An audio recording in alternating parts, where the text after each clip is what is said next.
Muito bem-vindo ao canal, eu me chamo Davi Cavalcante e hoje iremos abordar o assunto que está sendo muito discutido no dia de hoje, que é exatamente a decisão de Alexandre de Moraes de suspender o decreto do IOF.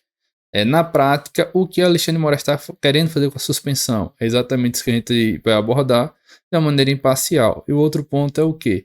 O IOF, ele só vai afetar o pobre, ou ele vai afetar o rico, ou vai afetar os dois? Isso daí está tendo uma discussão muito grande, tanto da esquerda como da direita. E eu vou apresentar a todos vocês até a própria lei e vocês tirem as suas conclusões. Mas um fato não deixa de ser um fato, apesar da pessoa pensar mais no verde esquerdo, no verde direita, ou centro. Isso daí é o que é inquestionável. Inclusive, a gente vai dar uma lida geral nessa matéria do UOL, que tem trecho da decisão de Alexandre de Moraes. E a partir daí a gente vai comentar. O primeiro ponto, antes para todo mundo saber e entrar nesse debate do IOF, o que seria o IOF? A tradução de IOF é Imposto sobre Operações Financeiras, o popular IOF que a data está querendo aumentar. Aí o IOF ele incide sobre o quê? Que todo mundo está discutindo, que afeta pobre, afeta rico, e ninguém diz o que está incidindo de fato, e eu estou trazendo a lei. Se quiser, essa daí está disponível no site do próprio governo, tá aqui, ó. A Lei 5.143 de 66, tá aqui.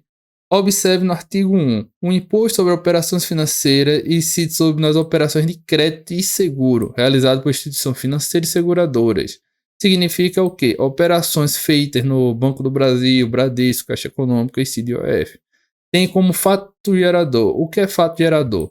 O fato gerador, da maneira bem simples, é o quê? Qual é a atitude que a pessoa faz para ser devido a esse imposto? O IPVA, eu comprei um carro, eu tenho de pagar IPVA. Isso é o fato gerador. A pessoa ter o bem móvel chamado veículo, carro, né? Pode ser uma moto. Aí isso é o fato gerador, de uma maneira bem simples. Aí o IOF, o que é que incide? Vai pegar o pobre, vai pegar o rico. O governo tem direito de cobrar quando? Aí exatamente o que a lei diz. Aí se chama fato gerador, de uma maneira bem simples. Aí vamos aqui. No caso de operações de crédito, de entrega do respectivo valor, no caso empréstimo, né? Entra isso, ou sua colocação à disposição do interessado. O banco ele coloca um cheque especial para você de R$ 1 milhão. Ele está à disposição. Se você usar, você vai pagar IOF também. Cheque especial, operação de crédito, empréstimo. Isso tudo paga IOF. Se você olhar, está sendo cobrado. Outra coisa interessante é esses dois. Nas operações de seguro e recebimento de prêmio. Tem um carro, teve uma batida do carro, a seguradora disse que paga integralmente. Tem IOF nesse meio do pagamento de seguro, vai ter. Recebimento de prêmio igualmente, tá aqui, ó. Aí vem aqui, ó. Constituirá a base do imposto. O que seria a base? É o percentual, ele considera o valor para ele definir esse percentual. Vamos supor que o empréstimo é de R$ 10.000, o IOF vai ser em cima desses 10 mil, o percentual. É exatamente isso que ele está dizendo. Eu não vou ser muito técnico aqui, eu só estou explicando para a pessoa saber o que é o IOF que incide. Eu vou para os Estados Unidos comprar, sei lá, um vinho. Vai ter IOF, você passando no seu cartão de crédito, você vai pagar IOF. Você não paga se levar em dinheiro lá ou usar qualquer corretora, a depender, você não paga. Mas se passar no cartão de crédito, você paga. Nas operações de crédito, o valor global dos saldos da operação de empréstimo, aqui, ó. Empréstimo, a pessoa paga independentemente do valor. Vamos supor que o dono da van pegue 10 bilhões de empréstimo, ele vai pagar IOF em cima desses 10 bilhões. Se a pessoa que ganha um salário mínimo pega um empréstimo junto ao banco de R$ 500, vai pagar IOF do mesmo jeito, no percentual definido pelo governo. Logo, esse IOF vai afetar todo mundo. Você não pode ver diretamente quando o dinheiro cai na sua conta. Caiu R$ 500, não paguei IOF. Mas no valor final, no valor agregado, de juros e tudo mais, o banco ele coloca para a pessoa pagar IOF. Por isso que o IOF vai afetar todo mundo. O imposto ele não quer saber de cor, raça, sexo, o que é. Teve essa operação daí, a pessoa pode ser rico, pobre, vai ter de pagar. É o que a lei está dizendo. A pessoa é asiática, não vai ter que pagar. A pessoa é europeia, não vai ter que pagar. No Brasil, se fez isso, tem de pagar. Isso daí é o ponto objetivo. Quando cai na sua conta, fazendo um empréstimo de R$ 500, caíram R$ 500 na sua conta. O banco, quando ele coloca os juros dele, a pessoa vai pagar R$ 3.000 no final das contas, mas vai ter o IOF que a pessoa está pagando os agregados da parcela. Aí isso é para ficar bem claro. Aí aqui, ó, na prática é o que? Ele colocou a alíquota, mas como isso é de 66, isso aqui já foi muito modificado. Essa de alíquota daí não tem relevância do percentual. Mas ele mostra o quê? Ó? Empréstimo sob qualquer modalidade, aberturas de crédito e descontos de título. Aí, isso daqui, ó, torna incontroverso, tá na lei aqui, ó, essa lei 5.143, ele fala expressamente empréstimo sob qualquer modalidade. Ele não quer saber se é o consignado, recebe benefícios do INSS, BPC Low, eu vou fazer aquele empréstimozinho simplesinho, eu não vou pagar, paga. Tá aqui, ó, empréstimo sob qualquer modalidade, pode ser consignado, pessoal, o que for. A abertura de crédito, paga também IOF. Se você começar a pedir esses documentos junto ao banco, você vai ver que está sendo cobrado. Aí por isso que o IOF, ele incide a operação financeira.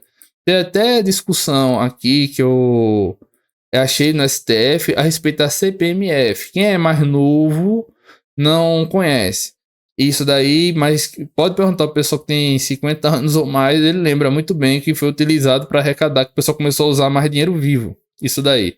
Aqui é uma questão que está sendo discutida num recurso extraordinário no STF, 800-282, de São Paulo. Aqui é o Barroso falando, que é o relator. Nessa época, antigamente, já estava sendo discutido isso daí do IOF para ser arrecadatório e decidiu em outras decisões que ele é regulamentado extrafiscal e não é arrecadatório, para não votar CPMF. Aí um dos pontos aqui é agravo regimental, que é o recurso técnico do STF, que não está no mérito. O Supremo Federal possui entendimento no sentido que é constitucional a edição de norma constitucional com o intuito de delegar ao ministro de Estado a competência a alterar a alíquota de imposto. Isso daqui é o quê? Vamos supor que está entrando muita mercadoria da China e o governo atual não quer que entre. Ele pode aumentar o IOF, a depender da operação, para inibir essa entrada de mercadoria da China. Ele não tem a finalidade, eu quero necessariamente arrecadar, ele quer desestimular uma determinada coisa. Vamos supor que o governo ele quer desestimular um empréstimo e endividamento. Ele pode botar o IOF lá em cima para ficar caro e a pessoa não adquirir esse empréstimo. Aí, isso daí é um ponto. O outro ponto é o quê? Já estava sendo discutido antigamente. Ó, não se pode afirmar concretamente que os recursos provenientes da majoração do IOF, já estavam fazendo isso antigamente, ó, efetivamente foram destinados para o mesmo fim da CPMF. Já estava nessa discussão. Um ponto importante é o quê?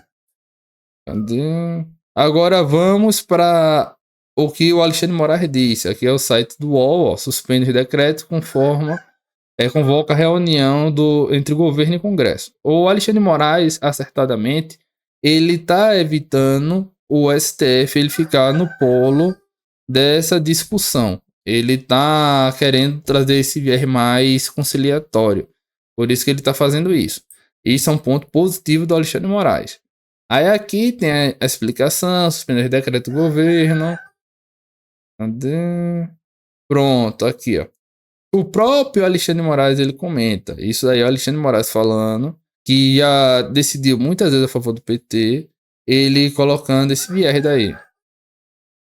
Vamos demonstrar que não houve aumento do IOF. Isso é a Haddad falando. Aqui, ó. Comentou que o decreto Haddad também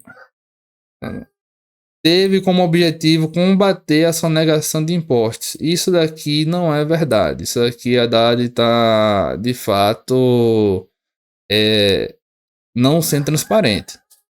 O aumento de IOF não é combater sonegação, isso é arrecadar, é diferente. A coisa é o quê? Eu vou começar a fiscalizar mais se o banco está recolhendo, não está, questão de empréstimo. Inclusive, é quase impossível a pessoa sonegar o IOF. pessoa vai num banco, a pessoa pega um empréstimo, o banco já desconta. Isso aí, sonegação é inexistente nessa questão de IOF, né? A pessoa passa o cartão de crédito IOF, né? Aí isso daí é a questão, discurso político dele, mas não é verdade. Um ponto é o que o Alexandre de Moraes ele disse na decisão dele. Ele bateu dos dois lados. O primeiro ponto é o seguinte: o governo federal ele tem direito sim nessa margem que ele possui de aumentar ou diminuir o IOF, mas a pessoa tem de ver a finalidade que ele está aumentando, que ele está diminuindo. Isso daí, quero arrecadar mais, não pode. Mas eu tô querendo aumentar para inibir produtos vindo da China, operações de crédito da China, aí pode. Isso, a finalidade está sendo atingida. E isso é um ponto bem, assim, objetivo. Não significa que, não, arrecadei, eu vou jogar fora esse dinheiro. Não é isso, mas a finalidade é inibir extra fiscal. E foi exatamente isso que o Alexandre de Moraes disse aqui, ó. Cadê? Aqui, ó. Ele disse que, apesar da presidência ter o direito de alterar os impostos concedidos pela Constituição, não é qualquer aspecto que pode aumentar ou baixar a carga tributária. O ato do chefe do executivo, no caso, o presidente da República, é discricionário. O que seria discricionário? Ele pode querer aumentar ou não, a depender da vontade dele, do bom humor. Outras palavras é isso. Vinculado é que ele é obrigado a fazer, discricionário não. Porém, a finalidade subjacente ao ato que modifica as alíquotas é determinante para a sua validade. Eis que não é qualquer aspecto da fiscalidade brasileira que permitirá um aumento ou um decréscimo na alíquota do imposto. Pois aqui, ó, o que Alexandre de Moraes repetiu, é pacificado, mostrei do STF e tudo mais, pois sua função regulatória e extrafiscal deve ser bem fundamentada.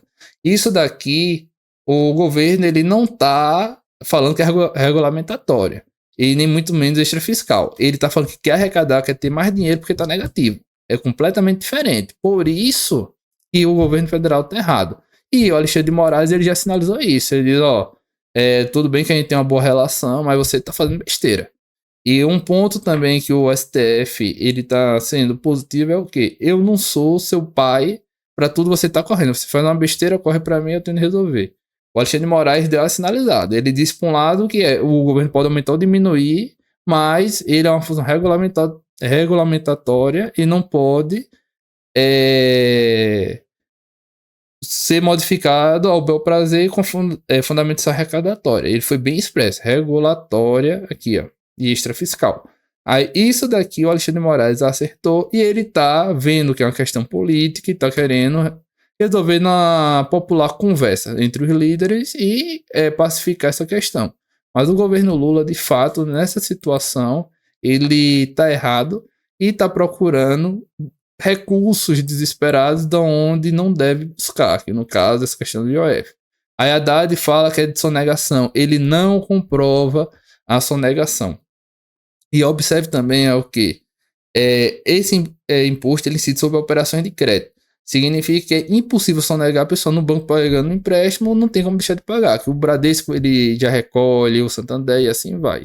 E a questão do CPMF teve antes, é muito perigosa, para não querer voltar com essa questão. Criar uma nova CPMF, transferir R$1 de Pix, tem um percentual de valor. Isso aí tem de ser combatido e é aquela questão. Se o STF permitir esse aumento com essa finalidade, é um pulo para voltar a CPMF. Eu não estou dizendo que vai voltar, mas essa questão daí fica muito próxima, é muito perigosa para o povo brasileiro. A gente conseguiu uma grande liberdade com o Pix, com essa questão de não pagar mais DOC nem TED, inclusive eu acredito até que extinguiu já, mas antigamente a pessoa pagava o DOC e o TED nas transferências, não tem mais isso, graças ao Pix, trouxe essa democratização e não podemos permitir que volte também a CPMF nova para ficar taxando. O IOF todo mundo vai sentir quando for pegar um empréstimo. Ah, não, sou pobre, eu não pago, você paga. O banco vai botar lá o percentual, você vai pagar mais no final por causa do IOF. E isso daí muitas vezes vem embutido, vem escondido, você não vê. Aí por isso que aqui ó, o Moraes também, ó, ele acertou mais uma vez. nesse ponto aqui, ó, Moraes ressaltou ainda a competência do STF para resolver conflitos entre poderes.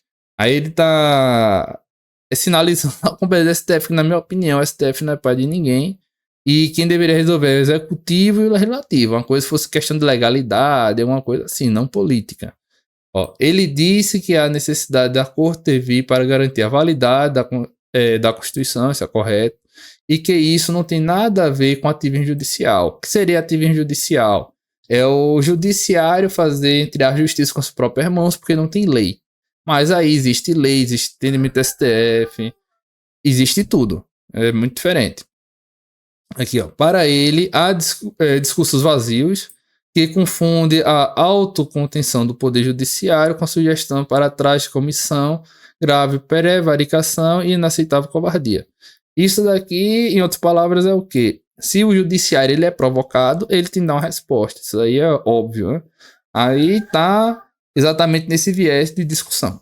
Eu apresentei todos os pontos para vocês. Eu peço que vocês vejam esse vídeo, pode ver mais de uma vez. Olhem as leis que eu sinalizei, olhem as decisões do STF, olhem a própria decisão do Alexandre Moraes, que indica que é regulatório o imposto extrafiscal, não é arrecadatório, como o governo federal está querendo fazer para aumentar seu orçamento e evitar corte de gastos, e tome suas decisões. Se Alexandre Moraes está correto, se Alexandre Moraes não está correto, mas nessa decisão do Alexandre Moraes, eu digo que Alexandre Moraes está correto e elegeu corretamente. Inclusive, ele está fazendo até um papel que não é dele, de querer pacificar o executivo com o legislativo. Alexandre Moraes foi muito sensato nessa decisão e o governo Lula está errado. Ele tem de tentar fazer o dever de casa dele e deixar o aumento de imposto. Muito obrigado a todos e até a próxima.